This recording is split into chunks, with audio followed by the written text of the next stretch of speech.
Kaukaw? Kaukaw? Hindi ka ba naiinggit dyan sa yung pinsan? Yung pinsan mo na kalaki-laki na pero panay pa rin yung didi. Ayan, oh, tingnan mo, oh. Diba? Kaya naman ang bilis lumaki kasi masipag dumidi. Kaya namamayat na yung mama niya. Kasi didi lang ng didi. Talo pa yung pinsan niya. Yung pinsan niya, lakwachera. Ayun ang kanyang mama doon sa dulo, oh. Yan, oh. Tapos palagi niyang iniiwanan, oh. Yun, oh. Hindi makita. Yun, oh. Yun, oh. Yun, oh. Yun. Tapos layas tong baby cow na to. Panay na yung ma ng kanyang mama. Tinatawag na siya.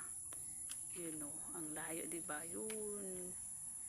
Pero naandito siya palagi. Lagi siyang naandito sa isang baka. Ayan, oh, magbarkada kasi sila nitong isa, 'di ba? Lahat sila kulay puti. Yan, oh, ang laki-laki na. Panay pa rin ang didi, oh. Oh. Ano 'yan? Ubusan na? Wala na? Oh. Shush. Tapos yan, guys, na ano, mama, buntis na din 'yan. Yan, kaya sa susunod na taon, meron na naman kaming panibagong baka dyan. So ayan, kinukuha ko kasi dadalhin ko dun sa bahay at papainumin ko.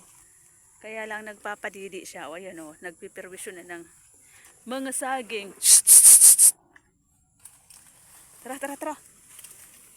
Kinuha lang kita. Pinadidi ko lang yung isa. Yan, o, namamayat na siya. Nangangayayat na. Lumalabas na yung buto.